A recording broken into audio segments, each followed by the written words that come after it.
জীবনের নিরাপত্তা চেয়ে শেরেবাংলানগর থানায় একটি জিডি করি। জিডির বিষয়টি হচ্ছে গিয়ে যে গত বৃহস্পতিবার সংসদে থাকাকালীন সময়ে আমার এলাকার যিনি অফিসার ইনচার্জ উনি আমারে ফোন দিয়ে জানালেন যে স্যার আপনি একটু বাড়ি আসলে আপনার সাথে আমার একটু বসতে হবে, গুরুত্বপূর্ণ কথা আছে। তো শুক্রবারে আমি বাড়ি যাওয়ার পর উনি দুপুরবেলা আমাকে বললেন, আমাকে একটা মেসেজ দেখালেন যে উনাকে একটা লোক 2-3 দিন ফোন করার পর উনি যখন আমলে নিচ্ছিলেন না তখন উনারে একটা মেসেজ দেয় যে ওই লোকটা, অজ্ঞাতনামা লোকটা আমার সাথে দেখা করতে চায়, কথা বলতে চায়, দেখা করতে চায় না, কথা বলতে চায়।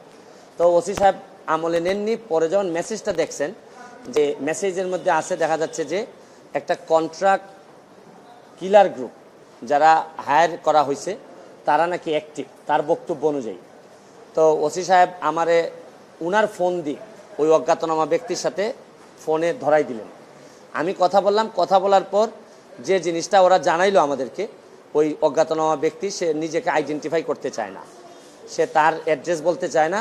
সে বলে যে আমি নিজেও ওই কিলার গ্রুপের মেম্বার ছিলাম, যখন আপনার নামটা আসছে আপনাকে হত্যা করতে হবে, তখন আমি বলছি যে না আমি এটা পারবো না, কারণ উনি ওই লোকটা সিলেটি, সে আমার কাজকর্ম সম্পর্কে জানে, এই জন্য সে কোনোভাবে রাজি হয় নাই। তখন সে বলছে যে আমার বিষয়টা হচ্ছে গিয়ে, তার বক্তব্য অনুযায়ী আমার বিষয়টা হচ্ছে গিয়ে আমি আপনাকে একটা ওয়ার্নিং দিচ্ছি, আপনি এই 2-3 দিন আপাতত ঘরের বাইরেই যাবেন না। তো এইটা শোনার পর আমি নর্মালি এর আগে অনেকবার আমি মৌখিকভাবে বা আমার পিএসের মাধ্যমে বিভিন্নভাবে আমি থ্রেট পাইছি, এগুলো আমি আমলে নেই না, কারণ এগুলা সামনে বললে একটা প্যানিক তৈরি হইতে পারে, এই জন্য আমি কখনোই সামনে নিয়ে আসি নাই। এইবার যখন আমার এলাকার ওসি সাহেবের মাধ্যমে আসছে তখন আমার কাছে মনে হয়েছে যে মানুষ যখন কখনো কোনো ওসিরে নর্মালি তো কেউ ফোনই দেয় না, তার উপর যখন সে এইরকম একটা মেসেজ দিছে তখন আমার মনে হয়েছে যে সিরিয়াসলি একটা পটেনশিয়াল থ্রেট, আমার এটা অবশ্যই আমলে নিতে হবে। তো এই জন্য আমি ওই দিন পরের দিন সকালেই আমি ঢাকা চলে আসি, সংসদ ভবনে চলে আসি। এসে আমি এর ভিতরে আমি পুলিশের ঊর্ধ্বতন কর্মকর্তা যারা আছেন তাদের সাথেও আমি কথা বলি। তো এরপরে আমি জিডিটা আমি গতকালকে করছি। কিন্তু আমার যে জায়গাটাতে প্রশ্ন হচ্ছে, দেখেন আমি একজন মেম্বার অফ পার্লামেন্ট, পুলিশ যখন আমার এলাকার ওসি সাহেব যখন জানলেন কোনো একটা মারফতে যে আমার একটা লাইফ রিস্ক আছে, তখনই কিন্তু উচিত ছিল যে উনি এসপি সাহেবের সাথে আলাপ করবেন, ডিআইজি সাহেবের সাথে আলাপ করবেন, এটা কি আসলেই থ্রেট নাকি না কেউ বোগাস নাকি না কিছু, এটা তো আমার কাছে আসার আগেই এদের তদন্ত করে ফেলা উচিত ছিল। মানে আমাকে জিডি করতে হলো কেন? প্রশ্নটা হচ্ছে গিয়ে যে আমার থ্রেটটা তো আমি জানি না, জানছে প্রথমে ওসি সাহেবের পরে এটা এসপি ডিআইজি ওনাদের কাছে যাবে। আমি জানার আগেই ওনারা আমাকে প্রোটেকশন দিবেন, আমাকে পরে জানাবেন যে এই থ্রেটটা যেটা ছিল এটা রিয়েল অথবা ফেক। ওনারা আমাকে বলছেন, ওসি সাহেবের যতটুকু ব্রেইনে ধরছে উনি ধরছেন, আমাকে বলছেন, আমাকে জিডি করতে হয়েছে। আর আমার নিরাপত্তা তো এখন আমার নিজেরই দিতে হইতেছে। এখন রাষ্ট্রযন্ত্র, আমি এইটা বুঝলাম না যে এই রাষ্ট্রযন্ত্র আসলে কি আদৌ আমার বাঁচায় রাখতে চায় কিনা।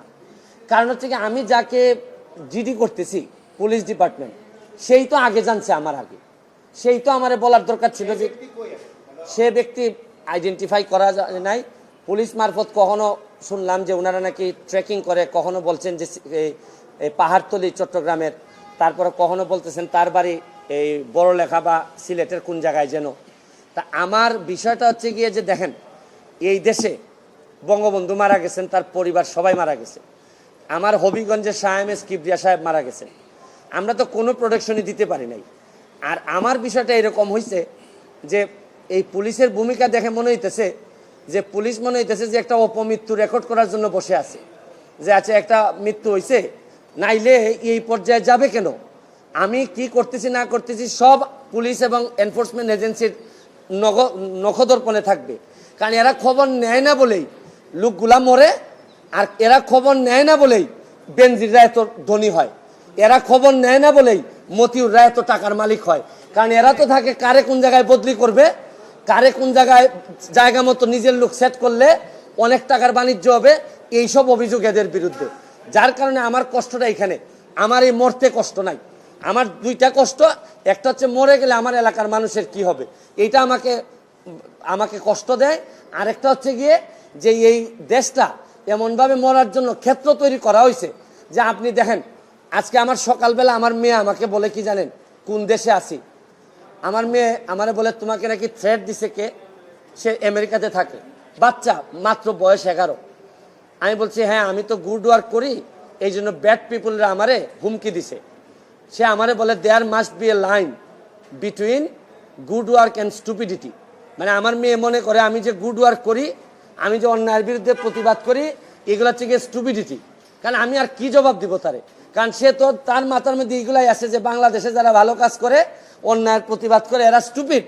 কিন্তু আমার মেয়ে অল্প বয়সী মেয়ে, আমি তো বুঝাইতে পারি না যে আমার জন্ম এই দেশে, এই দেশের মানুষের কল্যাণে আমি কাজ করতে চাই, কারণ আমার রক্তের মধ্যে এটা আছে, আমি করব কি এটা।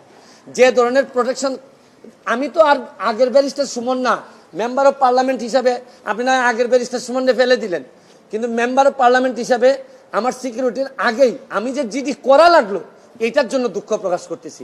কেন আমি জিডি করব?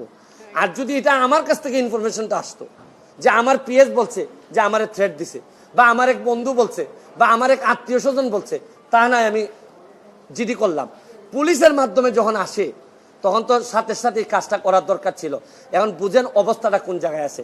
তারপরে আমি বিশ্বাস করি যে যতদিন আসি মানুষের কল্যাণে কাজ করতে চাই, আপনাদের দোয়ায় কাজ করতে চাই, আর নিজের মানুষের আমার প্রতি যে বিশ্বাস, আমি মনে করি এটাই আমার নিরাপত্তা। আর এখন বাকিটা এনফোর্সমেন্ট এজেন্সি আছে, তারা যদি আমি কথা বলছি আইজিপি মহোদয়ের সাথে, উনি অত্যন্ত ভালোভাবে আমাকে আনসার দিয়েছেন, বলছেন যে এটা তো আগেই ওদের এই কি করার কথা। উনি আমার বিশ্বাস যে উনি ওই যারা আছে তাদেরকে প্রশ্ন করছেন যে এটা তো তোমরা জিডি করার আগেই ইনফরমেশন পাওয়ার সাথে সাথে কাজ করার কথা। একমাত্র আইজিপি সাহেব, বর্তমান আইজিপি সাহেব, উনি আমার অ্যাঙ্গেলে উনি কথা বলছেন। আর বাকি যারা আছে সবাই মনে হইতেছে যে সাক্ষী দেওয়ার জন্য বসে আছে, আমি কখন মরবো, মরলে পরে সাক্ষী দিবে। আমার এলাকাটা কিভাবে চলছে বুঝেন না আপনারা, যে কারে কোন জায়গায় সেট আপ করবে, এইভাবেই চলছে। থ্যাংক ইউ, দোয়া চাই সবার কাছে।